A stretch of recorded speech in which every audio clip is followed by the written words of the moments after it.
yung mga donation po tuwing tuwing bagyo, tuwing like ondoy, na galing po sa ibang bansa like Japan or America, saan po yun napupunta and saan po yun nilalagay, and how do we track that? Because it's been my wish po since I started I started into blockchain 2017. Gusto ko po sanang makita yun kasi I saw with my personal eyes na may mga donations na binawi after mag-picture taking. So I want to know kung saan po yun manggagaling at saan mapupunta at sino ang tumatanggap. Good point. And that's not covered, no? It's not. Sige, we can cover that. DBM or in the DOF? Mayroon bang ano? Is there a log of all of those donations? So sir, sa ano po, Mr. Chair, for the donation po, normally po kasi step 1 po niyan is dadalhin po dito yan sa Philippines yung mga goods na i-donate sa atin. So may process po yan sa yung recipient po will have to apply for yung mag-donate po sa atin will have to apply for importation for tax exemption for importation of this item. So DOF has a log of all those coming in na import na mga donated goods. But as to yung sa kung actually na distribute po to sa agency o kung simple new recipient, we don't have that. Only the logs of the imported items. Well, considering that we have a reference to source and we're talking about expenditure, that's also a source, diba? So we also have reference to PPPs and foreign projects. Maybe we could include donations, no? I guess, no? Yes, Ms. Macapagal. Very quickly lang, sir, if I may add, please tell Chris Aquino that I missed her dahil pagka may bagyo the next day po, nag-aano na siya, nag-ask na po siya ng donation. Thank you so much. Thank you. Prof. Adrian? Yes, Mr. Chair. Siguro it's more of a point of inquiry. Kung totoo ba na pag yung isang unprogrammed funds na infrastructure project, hindi na kailangan ng mga upstream documents like, so hindi ko alam kung, for example, we're asking for engineering design. We have the impression na pag unprogrammed yung funds, No. hindi kailangang isubmit? Hindi No, the proper process is everything needs to have all of that paperwork, whether the source is unprogrammed or GAA or donation. Lahat yan kailangan ng tamang paperwork. And the fact that they're not able to produce the right paperwork or maraming shortcut or nadi-deem completed kahit di pa nagagawa or nagsisimulan na kahit wala pa yung program of work, these are all manifestations of illegal behavior. And you can sort of surmise that if projects were done without the necessary paperwork, they were probably done in haste and probably done because somebody is stealing. No? Am I correct, Asek Sarmiento? Correct, di ba? That is correct, Mr. Chair. Yeah. So by the way, PWH in the last hearing said that they would try to, so I read to them the initial list of Section 5, and they agreed that they will do their best to start posting even by this year. So we'll see. At babantayan naman namin that they do. But if you again go to the section on the phasing, nothing stops agencies to do this already. No, they can already start even if the law is not yet passed. And we actually are encouraging the agencies to start doing this, especially DPWH, even before the law is passed. And binasa ko sa kanila yung section, at that time it was still section 4. No, at the time that we read it to them, I think it was still section 4. Yung letter D, infrastructure and procurement related documents, and Secretary Dizon mentioned that they're already intending to publish this even before the law is passed. So I think there are some agencies that will already start the process. The ICT also has a pilot, I think, no, even before the law is passed, and we're hoping that agencies can already start making their data public. Sige, so let's leave section 5. Unless wala nang iba. Sige, dalawa pa. Okay, sir, sige po, and then si attorney. Mr. Chair, quick point lang po regarding dun sa... Yes, sir, go ahead. Thank you, Mr. Chair. By the way, on the point of Miss Macapagal, on the third party, there are already some initiative before, like 3 years ago, World Bank already implemented blockchain to provide aid and assistance to to the Philippines, Metro Manila Flood Control, I think. The beneficiaries, DPWH, DSWD, and also LGU.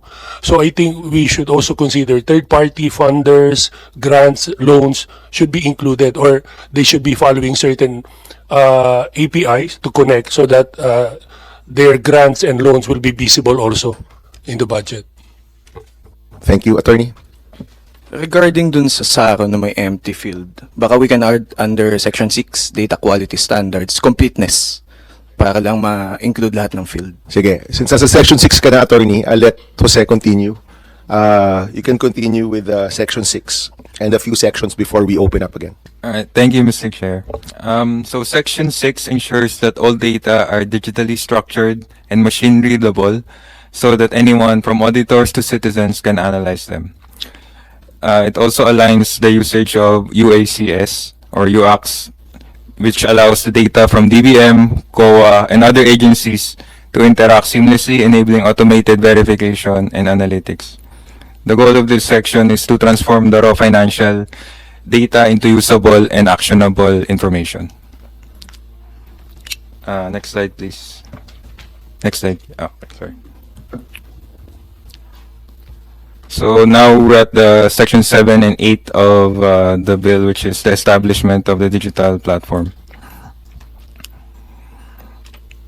So Cadena will serve as the online portal where citizens can freely access, search, and download public budget data in a secure, structured, and tamper-evident format.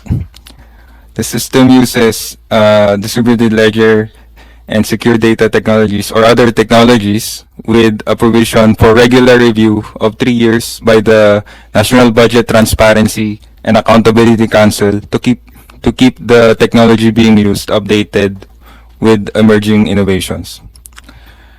Cadena will also link with existing systems like IFMIS, BTMS, and PhilGEPS through standardized APIs, creating a single interconnected platform for financial data.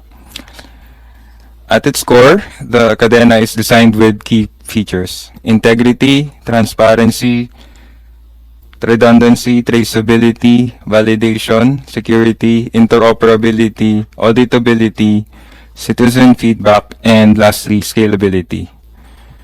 So with these features in mind, Cadena wishes to transform the disclosed budget process in Section 5 into a digital and verifiable system. Sige, we can open the discussion about Section 7 and 8. Yes, Mr. Hill, Mr. Orense. Anyone else? I'm sure marami pa dito. So, si Jiro and Ann, and then si Mark. Sige. Good morning, Mr. Chair. Good morning, everyone. So, Mr. Chair, just a quick clarification and suggestion. The bill defines the use of distributed technology, but not as decentralized, especially for validation, and that distinction matters. While the core features are mentioned in Section 8, without clarity, distributed might be widely interpreted to include systems that are still centrally controlled, where one administrator or group manages all the nodes and can still alter or overwrite records. If one of the intent of Cadena Act is to guarantee trust and transparency by design in disclosing full details of the budget, then the law should make decentralization explicit so validation is shared, not controlled, and every transaction remains tamper-evident and verifiable. Thank you, Mr. Chair. I'm okay with that. Anyone gonna object on decentralized? Wala naman. Okay, sige, we can carry that. Who else did I call? Si Jiro. Morning, Mr. Chair. Hello, thank you. I would like to recommend lang po, no, to change the word from tamper-evident to tamper-proof, no? Kasi tamper-evident by definition allows pa rin some centralization to come in as well. Doon po sa ating network, no? For the benefit of those watching online, tamper-evident kasi means that changes can be traced, no? And auditable, yes, which is the core fundamental po ng ating bill. Pero tamper-proof is what allows it to not be editable or changed, no? By any party as well, and inside po. So I'd like to recommend. Would you object to having both tamper-proof and tamper-evident? Parang tamper-evident is not a bad, it's not naman necessarily, di ba? Mm-hmm. I would suggest to keep it tamper-proof kasi, Mr. Chair, no? Kasi with the word tamper-evident talaga, it leaves some ambiguity. Sabagay, tamper kasi sorry, we're getting to specifics ng words, no? But tamper presupposes lack of consent. Di ba? Yes, correct. So, we want it tamper-proof, but we want evidence of changes. Is what you're saying, right? Correct, di ba? Yes, part naman ng word ng tamper-proof, Mr. Chair, yes. Sige, we'll find the right language. Kasi when you say tamper, you're referring to bad actors. Pagpapalit, yes. Oo. Edit, changing, and everything, Mr. Kasi, Chair. so just for the benefit of the people online, inevitably, people will make mistakes, di ba? And it's okay to correct it if you made a genuine mistake as long as nakadetalye kung ano yung changes. That's tamper evident, no? But what you're saying na tamper-proof is hindi siya pwedeng baguhin ng kung sino-sino lang. Di ba? Kailangan may permissions na tama. Yes, Mr. Chair, and as well as kapag pwede namang mag-change ng data, no, in a tamper-proof environment. Pero it has to be an append, no, dun sa ating data. Ibig sabihin, it's a new transaction or entry altogether. Okay. Kapag kasi tamper evident, you can change the source data in that sense. Okay, I agree with what you're saying. Let's just look for the right words, no? Correct. Okay, thank you. Thank you, Mr. Chair. So, ano let's take note of that na lang, Comsec, kasi we want to reflect that. Yes, Attorney Mark. Thank you, Mr. Chair. So exactly correct, no. To the point of Giro. So we take note that there's no, in this version, this is our third hearing, Mr. Chair. There's no explicit mention or no explicit immutability standard. I understand. To the point of Giro nga, I took note that for us, for me, tamper evident kasi only means changes are detectable, no, not prevented, which would allow still unscrupulous administrators could still rewrite logs, or if they control the core database. So the current version, Mr. Chair, which is one of the sections here will take time for today. So far kasi I think if it's not clear, if there's no mention of tamper-proof or immutability, it's my view, Mr. Chair, that maybe we'll be back to square one, where data can still be manipulated. As you mentioned nga earlier, a law is effective if it is clear in its scope to fight corruption, which is our goal here.